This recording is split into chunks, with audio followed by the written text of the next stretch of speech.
the keeper's house belongs to the town, and they rented to one of our local school teachers from the Adams School, and she raised her family in Oh, that that's house. So beautiful. it's very nice. The lighthouse was built in 1829.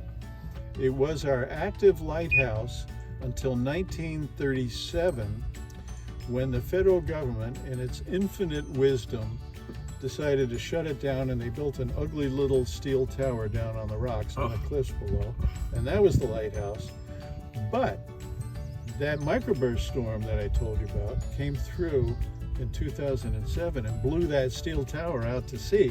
So this is once again our active lighthouse, I love it. which is very cool. Yeah, and it's a 250 milliliter Fresnel lens, and don't ask me to tell you what that means, but I can tell you that it blinks every 6 seconds, 24/7, because our bedroom is right across the street, and it blinks in our bedroom window all night long.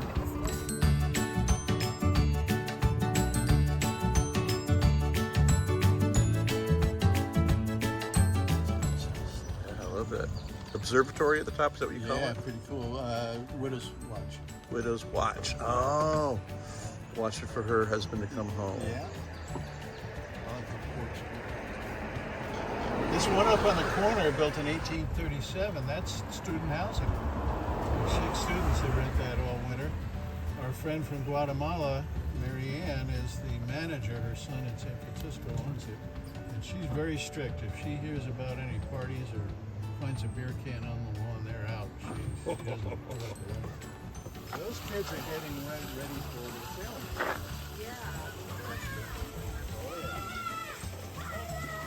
One of the things about growing up here is if you go to our school, the Adams School, in the summer, you get 2 weeks of free lessons each from our outfield.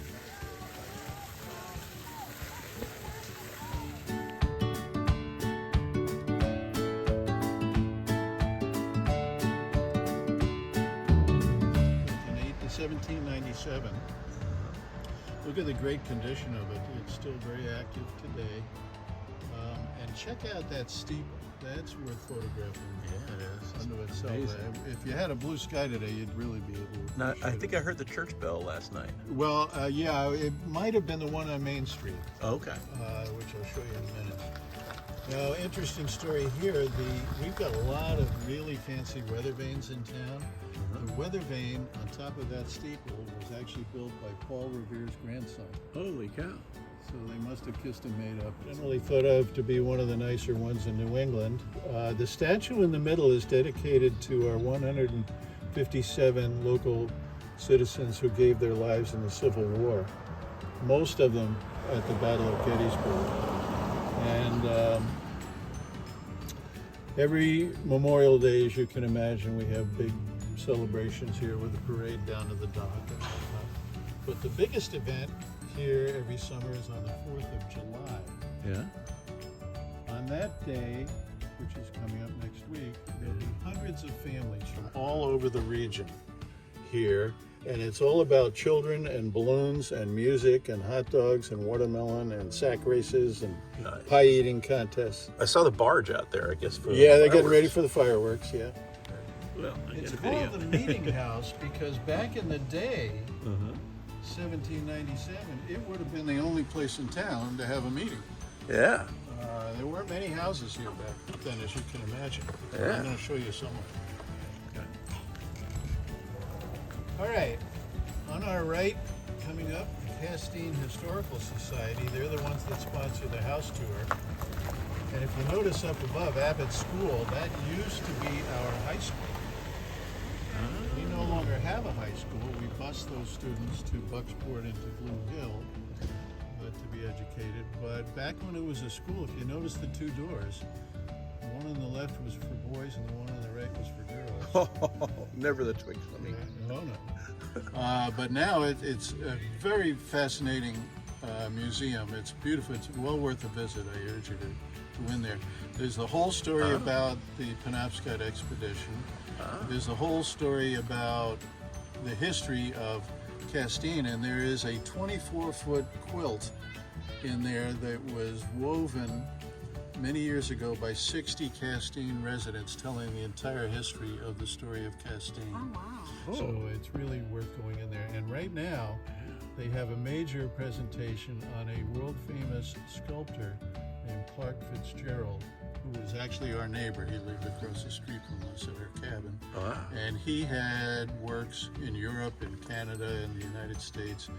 And a lot of it is shown in there, and it's absolutely beautiful. So I would urge you to check that out. I'm in. He passed away about 10 years ago, and we really miss him. So you think it's open today? I believe so. Okay. It looks like the door's open right there as we speak. Okay. It's a wonderful place for a child to get an education, very much like a private school because of the small numbers. Graduating class this year was 6 students. From 8th grade. Yeah. Yeah. Mhm. Last year was 3 students. Oh. It could be as many as 12, depending on what year it is, whatever. Yeah. But the student-to-teacher ratio is very advantageous. Wonderful education.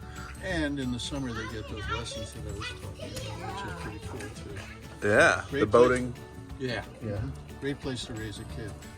And very, very active with charities in town. There was a tent this weekend on the side. They had a big fair where they sold products, and the money that they collect year-round goes to feed about 80 families in surrounding communities around here. Very nice. He had a house here and one in Camden, Maine. So Don McLean, who wrote American, American Bye Bye Pie, American yeah, Pie. all of that stuff, yeah. He lived in that house? Yeah, he got in a little trouble with the law, so he sold that house and moved on. Do you think he was here when he was writing, or that era? Well, probably not. I'd say he owned that for 15 or 20 years. After Yeah, he probably made his after he made his fortune? money. Yeah. Yeah. Very good. Look at that backyard. Yeah, not too shabby. People take a lot of pride in taking good care of their homes. And same typical of the architectural design I'm talking about. Lots of chimneys. Yeah, love those. These don't have the black stripe. No, these don't. No, for whatever reason. Now, notice that not every house on Main Street has the front door facing the street. Right. The prevailing theory being the door would be in that position to welcome home your seafaring father. Oh, that's a cool thing. Yeah, it's pretty neat. Look at the beautiful additions on that one. That used to belong to Loy and Tom, the designers from DC, and they made it really beautiful inside. It now belongs to a lovely lady from, a recently widowed lady from Houston, Texas. Now those chimneys have the black. Is it painted up there? Is that considered? Yeah, I don't know. Okay. I don't know. That's a tough one to answer. Oh, wow. Ooh, At $1,000 a pop. nice. That raised some money. Yeah, we didn't intend that. Yeah. These are old houses that have been MMA bought standing up. for Maine Maritime Maritime Academy. Academy. Okay. So that's all That's campus, and these are still private homes. It was about in 1779. This is Fort George. That Did it get completed at any point? Or? yeah, it did. It doesn't look it anymore. Hello. But it saw a lot of action, and one of the reasons this area was so popular strategically is because not only are we only about 30 miles in from the Atlantic Ocean on the bay, but because it's so hilly, you could, with that cannon right there that you see there, you could lob a cannonball into the harbor pretty easily with a good-sized cannon back in the day. Obviously, we didn't have dormitories anyway. But And you said the book called The Fort, and the other book would be called? the Court Martial of Paul Revere. I would read The Fort first. Okay. And that was, what do you call that skirmish? The Penobscot Expedition. Penobscot Expedition, and it was the biggest, the largest American naval disaster prior to Pearl Harbor. Yeah. Wow, that's It's huge. pretty dramatic, yeah. And nobody knows about Well, the reason they don't know it is if you think about it, we really only like to talk about our successes. Yeah. We don't care to talk about our failures, and that was a big failure. Yeah.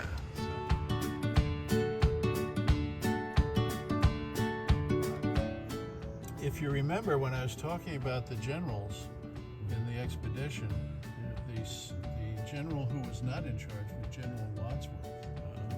This is named after him, and if you recall my mentioning, he and Paul Revere did not get along very well. And yet, years later, in 1860, the poem, The Midnight Ride of Paul Revere, was written by Henry Wadsworth Longfellow, this guy's grandson. His grandson. So here's this guy writing glowing things about Paul Revere when he and his grandfather fought like cats and dogs. So yeah, and you mentioned that Paul Revere's grandson built something here in town also. He built the weather vane on the weather vane. Interesting. Love it.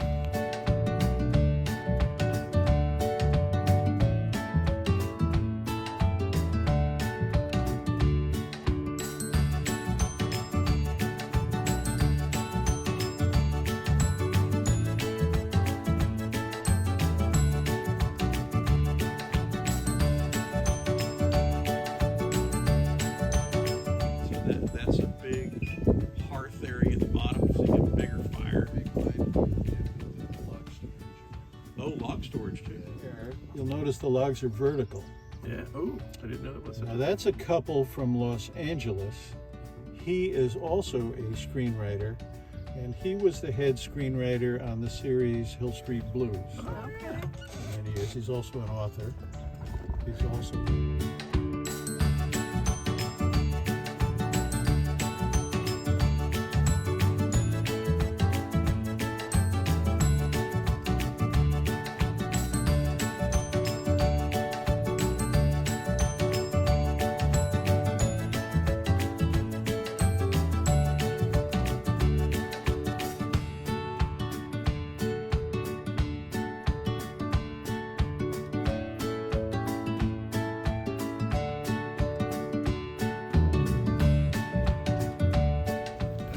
House, but you have to put up with the fact that there's going to be a wedding in your backyard every 2 weeks. Oh, yeah. And you realize any of them look 3 times the size from the water. Okay, Castine, but it is not on its original location. It was on Court Street across from Emerson Hall, but in the 1960s it was falling down, and they decided they were going to have to wreck it. But the people from the museum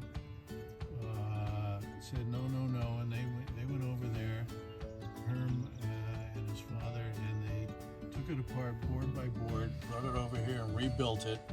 It's completely authentic inside and out, right down to the wallpapers. It's open 2 afternoons a week too, and you go in there and there are people in period costumes who put on open hearth cooking demonstrations, and it's just wonderful. So that's Wednesdays and Sundays, you said? Yes, and that's this little correct. village right in the here. village as well. Yeah, their wood turning demonstrations, and blacksmith is usually here. Cool. And there is a gift shop in the basement. If you walk around the back down below there, that's I think open every day. Penobscot, you say? Yes. Fort Penobscot. Got it in that little stone over there. So this gives you a better perspective of the rental house. This cottage is sitting on such an incredible lot here. Big side yard, backyard. That view of the harbor can be seen from so many windows in the house. We'll show you that in a minute. One of the really cool features I like also is the half door on this side. That is like a huge window, obviously, into the house. We'll go in that way. But first, let's see the other side of the house. See this lawn and how it's encircled by this nice natural greenery. Lots of windows with lots of views. Nice shrubs. Video just doesn't do it justice. But we'll go in this cool little door right here. I love this.